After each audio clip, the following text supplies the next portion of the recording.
Bonsoir à tous, bienvenue dans le 20h de RTI 1. Le président Alassane Ouattara à Washington à la signature de l'accord de don de 315 milliards de francs CFA du Millennium Challenge Corporation à la Côte d'Ivoire ce mardi.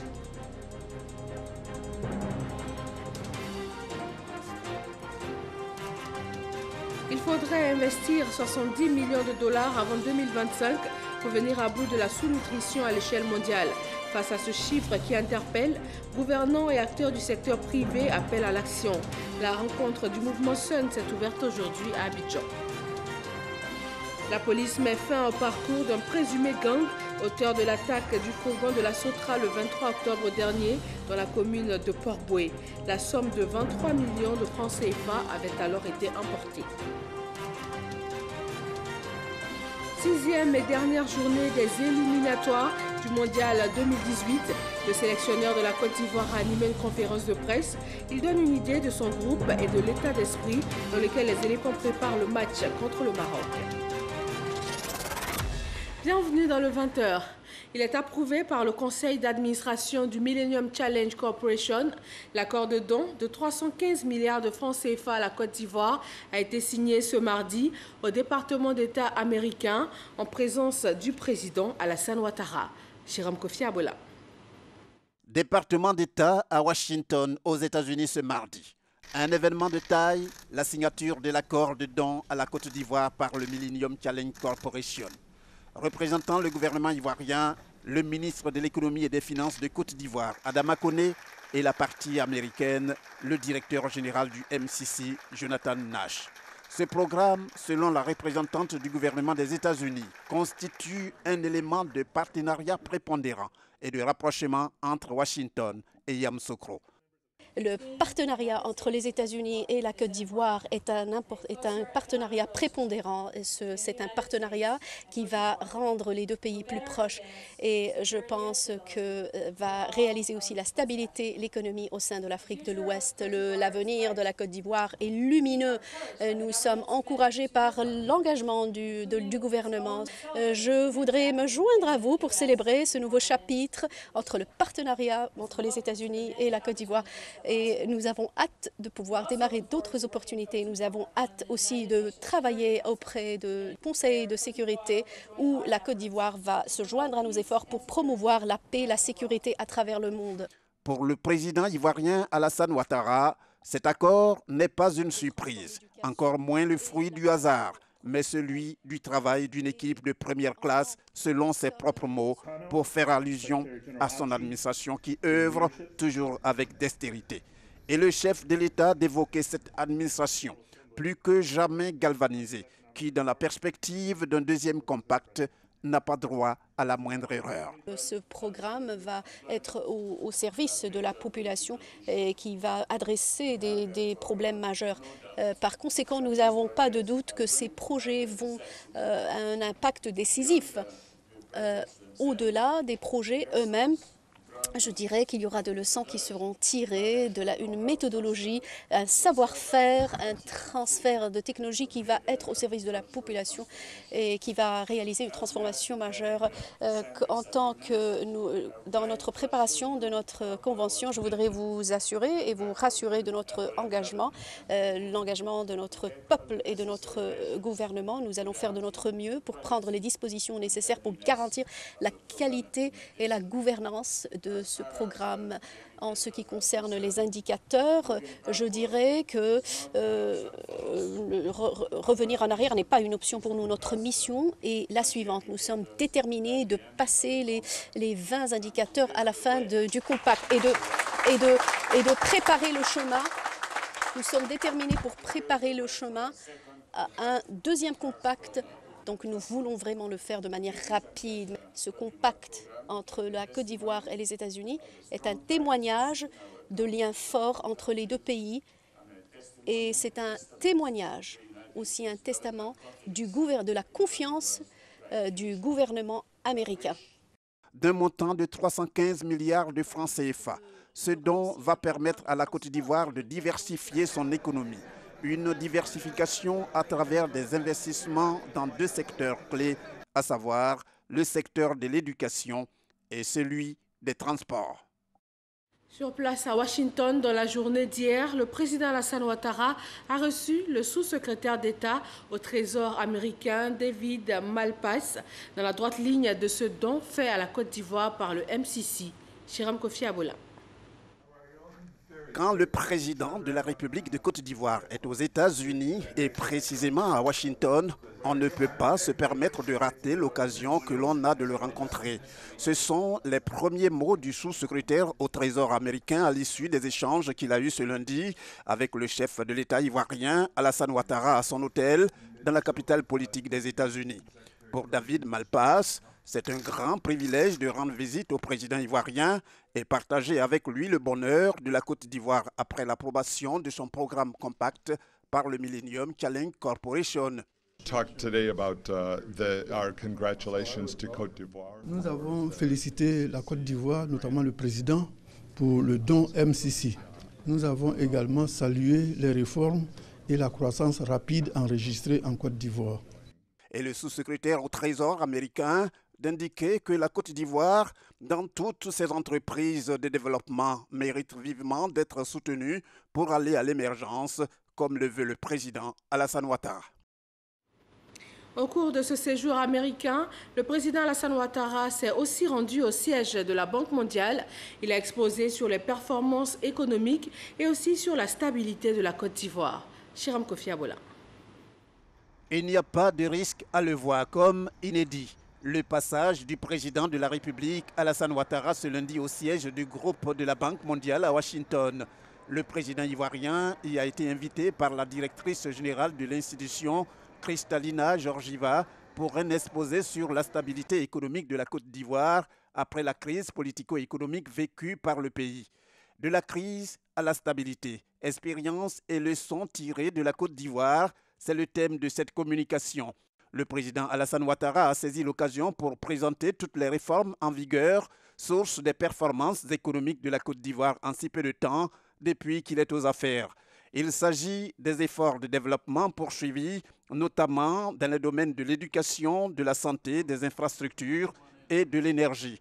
Au terme de cette rencontre d'environ 2 heures d'horloge devant un parterre de personnalités venant des 4 coins du monde, le président Alassane Ouattara a salué l'initiative prise par la directrice générale de la Banque mondiale, ce qui a été une fois de plus pour lui l'occasion de donner de la voix pour parler des performances économiques de la Côte d'Ivoire. Le seul mot que je veux dire, c'est de remercier Madame la directrice générale de m'avoir donné cette opportunité de parler de notre pays, de notre expérience, de notre vision et surtout des perspectives très positives qui s'offrent à nous dans l'union, dans la cohésion et dans le travail. Le chef de l'État ivoirien a aussi rencontré le président de la Banque mondiale, toujours au siège de l'institution, avant de se rendre à 2 pas de là au Fonds monétaire international, FMI, où lui-même a travaillé pendant plusieurs années en tant que directeur général adjoint. Devant le conseil d'administration du FMI, le président Alassane Ouattara a également fait une communication. Comme quoi, le président de la République de Côte d'Ivoire ne peut pas venir à Washington sans être en contact avec ces institutions de Bretton Woods qu'il a servi en son temps avec dévouement et abnégation. Ici, sur le sol ivoirien, le vice-président Daniel Cablon-Duncan était ce matin à l'ouverture du rassemblement annuel du mouvement pour le renforcement de la nutrition. La rencontre se tient pour la toute première fois sur le continent africain et c'est l'occasion d'examiner les progrès réalisés et les défis dans la lutte pour la réduction de la malnutrition. Alexis Ouedraogo. Une personne sur 9 souffre de faim dans le monde. Et dans les pays en développement, près de 13% de la population reste sous-alimentée. Sous-nutrition, mais aussi surnutrition avec l'obésité qui gagne du terrain. Une double problématique nutritionnelle se dégage.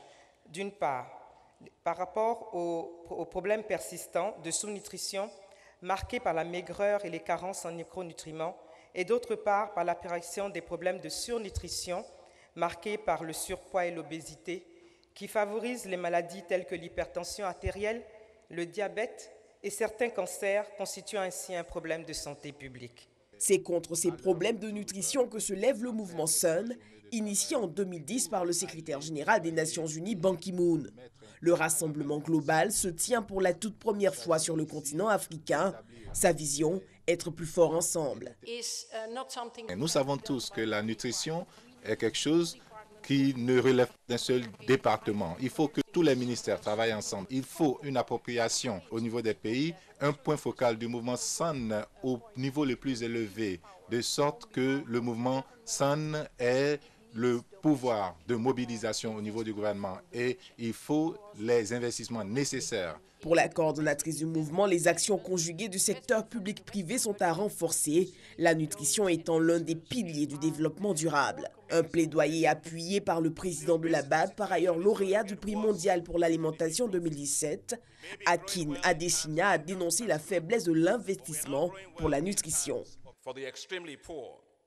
Lorsque vous avez des financements insuffisants pour les efforts à faire, eh bien, vous avez des résultats rabougris. Je voudrais exhorter les gouvernements à voir la nutrition comme un investissement. Daniel Kablan-Duncan, vice-président, a lui pour sa part dit sa fierté de voir la Côte d'Ivoire être creusée ces prochains jours des réflexions sur la nutrition. Le thème de cette édition du rassemblement annuel du mouvement SON est « Investir dans la nutrition pour un avenir durable ».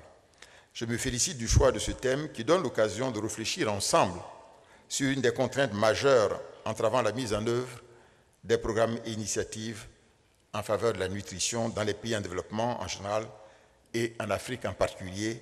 Il s'agit bien sûr du financement. En effet, l'insuffisance du financement dans les secteurs clés, notamment dans la santé, l'agriculture, les ressources animales et halieutiques, l'éducation, la protection sociale, l'eau, l'hygiène et l'assainissement, limite notre capacité d'action dans le domaine de la nutrition. La réunion a été aussi le lieu de la présentation du dernier rapport mondial sur la nutrition. Il révèle que plus de 155 millions d'enfants restent en retard de croissance. Après cette cérémonie d'ouverture, le vice-président ivoirien et les responsables du mouvement SUN ont animé une conférence de presse. Elle a porté sur l'état de la nutrition à travers le monde, avec le rapport mondial 2017 sur la nutrition qui met en cause le déficit d'investissement. Mahama Traoré et Alexis Ouedraogo. Le rapport mondial 2017 sur la nutrition révèle entre autres points ceci. 2 milliards d'adultes sont obèses et souffrent de carences en micronutriments. Pire, avec l'augmentation du PIB dans un pays, le mal s'aggrave. Manger beaucoup étant différent de bien se nourrir. Si les raisons de cette malnutrition multiforme sont nombreuses, le défi d'investissement dans les politiques de nutrition est lui indexé. Pour le rapport, il faudrait investir un peu plus de 70 millions de dollars avant l'échéance 2025 pour freiner la sous-nutrition à l'échelle mondiale. Face à l'urgence, les responsables du mouvement SUN en appellent à l'implication du secteur privé. Si vous investissez $1 dans la nutrition, vous pouvez avoir un retour sur investissement de $40 pour $1 investi. Donc c'est un très grand investissement, un investissement important pour l'avenir des enfants et également un bon investissement pour le cerveau. Si vous investissez dans le cerveau, et c'est également un investissement pour l'éducation, pour la productivité, pour la santé. Et également, c'est un grand investissement dans le développement économique d'un pays. Donc, il faut l'information pour le secteur privé. Il faut l'incitation fiscale pour le secteur privé pour qu'il puisse inclure dans la préparation, la transformation des produits, les choses qui sont nutritives. Améliorer la qualité de la nutrition des populations est une priorité pour le gouvernement. Face à la presse, Daniel Kablan-Duncan, vice-président, a levé un coin de voile sur les efforts financiers qui seront consentis au niveau de la Côte d'Ivoire. Nous avons fait une rencontre avec l'ensemble des bailleurs de fonds ici à Abidjan il y a 1 an. Et disons que la décision unanime qui a été prise, c'est que le programme de la Côte d'Ivoire fait un montant de 266 milliards de francs CFA, dont 85% à financer par nos partenaires de développement et 15% à financer par la partie ivoirienne, ce qui est en cours donc d'être mis en œuvre. Et logiquement, ça doit changer la donne parce que la principale richesse d'un pays, c'est le capital humain. Et dans ce capital humain, les enfants, les femmes jouent un rôle vraiment très important. Le président de la Banque africaine de développement, Akin Adesina, a annoncé le soutien de son institution à la Côte d'Ivoire dans le cadre du défi Faim Zéro. Le ministre des Ressources animales ivoirien a été reçu par le président de la Tunisie. Les points forts de la rencontre avec Parga Sorokone. C'est aux environs de 11h, 10h d'Abidjan que le ministre des Ressources animales et halieutiques, Kobina Kwasi Adjoumani, représentant la Côte d'Ivoire, invité d'honneur à la 13e édition du Salon international de l'agriculture, du machinisme agricole et de la pêche SIAMAP, a été reçu en audience au palais de Carthage par le président de la République de la Tunisie, son Excellence Béji Caïd Essebsi. Kobina Kwasi Adjoumani avait à ses côtés ses homologues du Qatar et de la Mauritanie. Au centre des discussions, le renforcement de la coopération, d'amitié et de travail entre la Côte d'Ivoire et la Tunisie, mais surtout les bonnes relations de solidarité et de fraternité entre les pays d'Afrique. Pour lui, la seule façon pour permettre à nos États africains de prospérer, c'est d'aller à l'Union. C'est pour cela, d'ailleurs, il a tenu à saluer cette grande rencontre qui aura lieu à Abidjan entre les pays européens et les pays africains.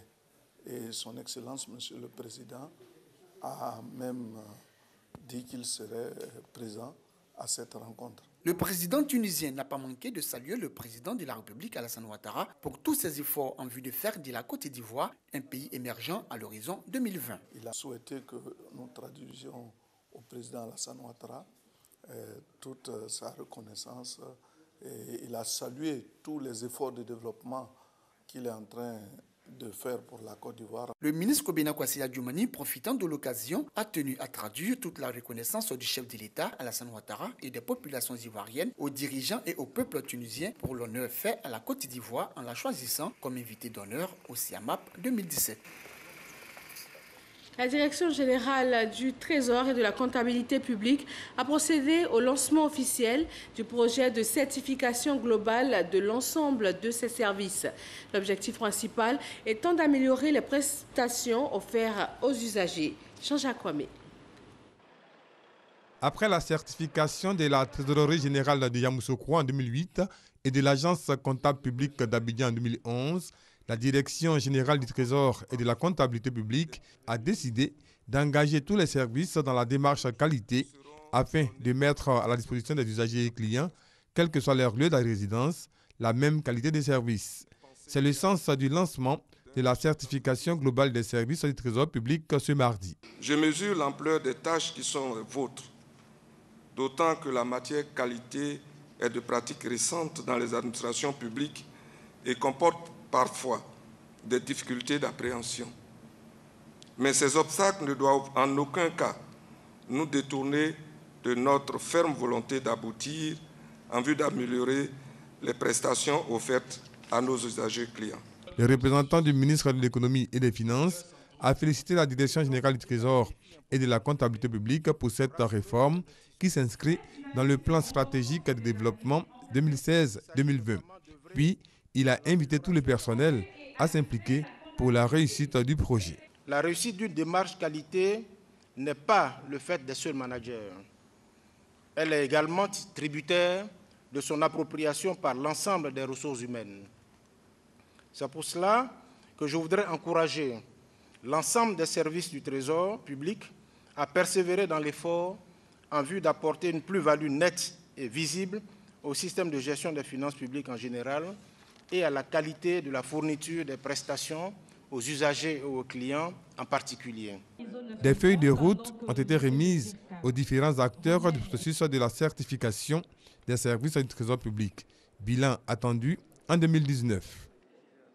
L'Association professionnelle des banques et établissements financiers de Côte d'Ivoire lance la 4e édition des Journées du banquier. Elles vont se tenir les 11 et 12 décembre prochains à Abidjan. Le thème retenu cette année, l'éducation financière, outil de lutte contre la pauvreté. Dans le domaine sécuritaire, la police met fin au parcours d'un présumé gang, auteur de l'attaque du fourgon de la Sotra le 23 octobre dernier dans la commune de Port-Boué. Ces anciens détenus, évadés du palais de justice d'Abidjan, auraient emporté la somme de 23 millions de francs CFA. Abou Sanogo. La direction de la police criminelle Stop net la progression de ces 5 individus auteurs de l'attaque d'un fourgon de la Sotra qui transportait la somme de 23 millions de francs CFA dans la commune de Port-Boué. Infraction qu'ils ont reconnue sans difficulté. C'est moi qui ai donné l'information à que le fourgon vient. Je leur ai dit que la recette du vendredi, samedi, dimanche reste et puis c'est lundi on vient prendre. Ils ont dit que s'ils attaquent le fourgon, qu'ils vont me donner 15 millions. L'attaque du fourgon de la Sotra a été perpétrée par ce groupe composé majoritairement de détenus évadés du palais de justice le mardi 8 août dernier. Les Zoulous ils sont venus en costume veste. Ils sont venus en veste. Maintenant, ces Zoulous seuls, moi, je les ai reconnus dedans. Tout est mélangé dans le violent. Quand tout est mélangé dans le violent, ils ont ouvert ceux qui ont les défaits là. Ils ont ouvert les violents de là-bas. Et puis nous qui sommes quittés à la main quand pour venir violents, qui on était dedans, ils ont ouvert là-bas. Mais ce n'est pas tout. C'est eux qui ont attaqué le commissariat du 34e arrondissement d'Abobo Baouli. Ils ont désarmé des policiers qui étaient de faction à la gare de Bassam. Ils ont emporté leurs armes, leurs pistolets. Les différentes opérations de police menées sur le terrain ont permis de saisir 4 fusils AK-47 Kalachnikov, 4 chargeurs de fusils Kalachnikov, plusieurs munitions de calibre 7,62 mm, 2 radio-émetteurs récepteurs police, 2 pistolets automatiques et un chargeur de pistolets automatique. En attendant l'interpellation de complices en fuite, ces individus interpellés seront conduits devant le parquet d'Abidjan Plateau pour répondre de leurs actes. L'Organisation internationale de la migration et l'Allemagne s'unissent pour lutter contre le phénomène de la migration irrégulière.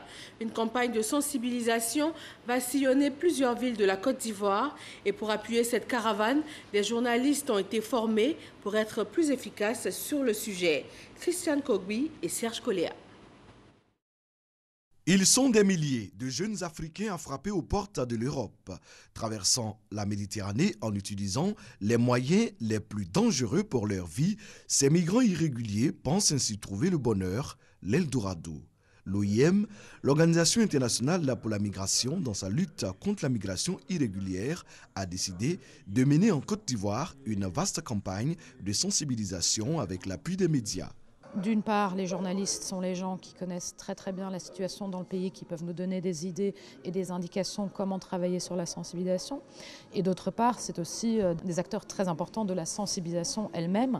Les journalistes qui transmettent les messages aux populations dans les quartiers. Sur le terrain, le programme sera mis en œuvre par l'OIM et le ministère de l'intégration africaine et des Ivoiriens de l'étranger. 4 villes, notamment Bouaké, Daloa, Abidjan et Korogo, ont été ciblées. Sur la question de la migration, c'est plus de 1279 Ivoiriens qui ont pu revenir dans des conditions de sécurité ici en Côte d'Ivoire et dans la dignité. C'est aussi 15 localités, c'est visité dans des campagnes de proximité, de sensibilisation. C'est 5000 km parcourus sur le territoire national. C'est des rencontres régulières, c'est des sensibilisations. Et c'est toute cette politique qui se poursuit aussi à travers les appuis aux jeunes dans les différentes localités. Ce programme de sensibilisation sur la migration irrégulière est financé par l'Allemagne. Fondée en 1951, l'OIM regroupe 160 États membres. Elle prône une migration régulière dans le respect de la dignité humaine et des migrants.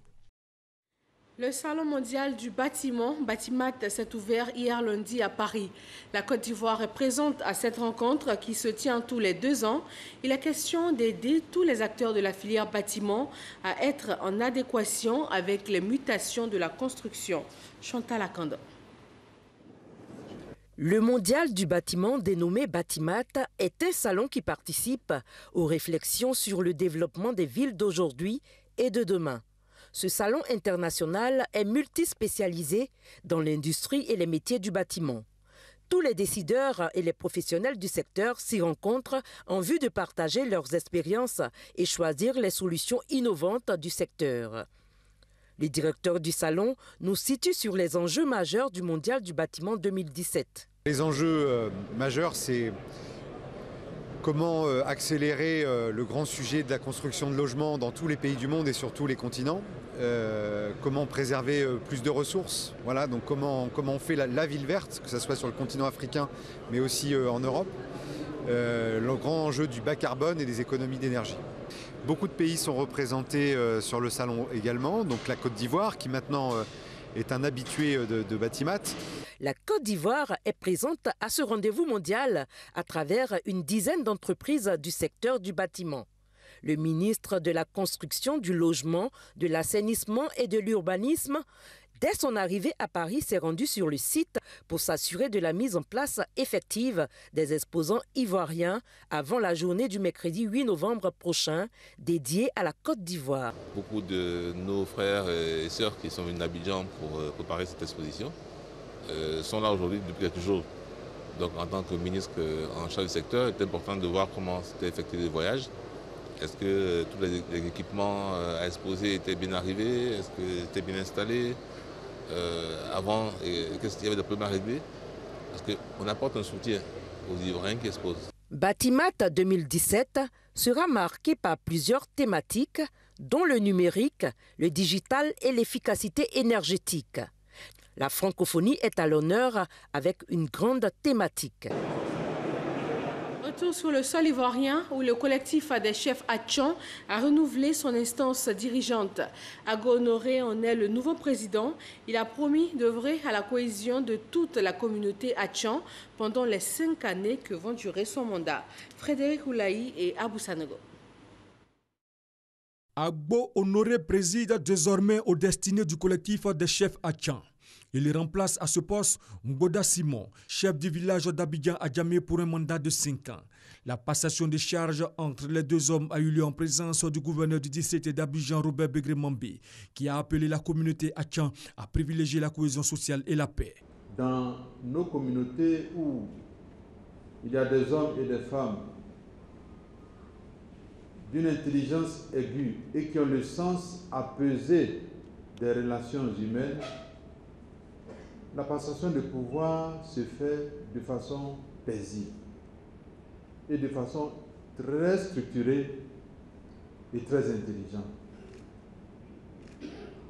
Chez les Atchan, quand cela se passe selon les normes, il n'y a jamais de débat interminable. Chef du village d'Adjamé Benjeville, le nouveau président a salué les actions menées par son prédécesseur. Mesure le poids des responsabilités qui lui sont confiées désormais. Je voudrais très sincèrement remercier les prédécesseurs qui ont fait le travail à la base.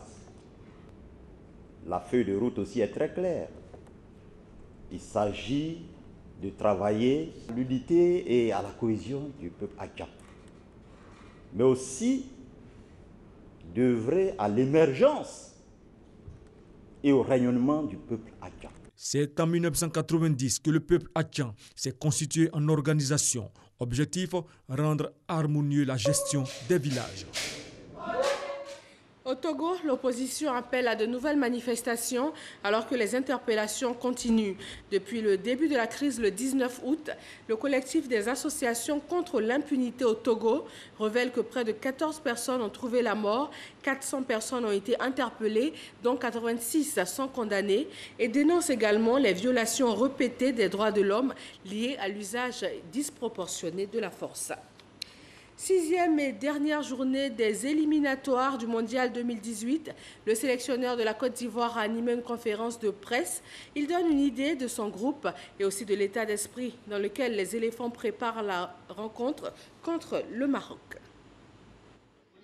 Face à la presse nationale et internationale, le sélectionneur Marc Wilmot est apparu sûr de ses choix pour le match décisif des éléphants de Côte d'Ivoire face aux lions de l'Atlas du Maroc. Accompagné de son adjoint Kolo Touré, Marc Wilmot en appelle au soutien du 12e homme le samedi 11 novembre au stade Félix Houphouët-Boigny. J'en appelle aux Ivoiriens de venir au stade, encourager son équipe pour arriver en Coupe du Monde, parce que j'ai toujours des mots qui seront tous ensemble. Ça veut dire, vous les médias, vous voulez aller en Russie.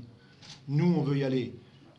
Le peuple veut y aller. Vous pouvez me croire, la motivation elle est à 200%. S'agissant de l'équipe adverse, l'encadrement technique ivoirien a passé au peigne fin le système de jeu marocain. Des craintes, mais également des atouts pour la Côte d'Ivoire qui sera sur son terrain et devant son public. On possède maintenant actuellement un secteur offensif qui pour la première fois est disponible. Donc par rapport à ce qu'on a, il faut trouver l'équilibre et le système de jeu qui va embêter l'équipe marocaine. Quant à l'attaque qui est apparue quelque peu émoussée lors des dernières rencontres, le sélectionneur belge rassure. Son joker pour ce match, Yao Kwasi Gervais, dit Gervinho. Un message de galvanisation bien relayé par son deuxième adjoint, Kolo Touré. L'ancien défenseur use de ses années d'expérience dans la sélection pour jouer sur le mental de ses jeunes frères. Nous avons une très grande chance, c'est de jouer le dernier match pour se qualifier dans notre pays.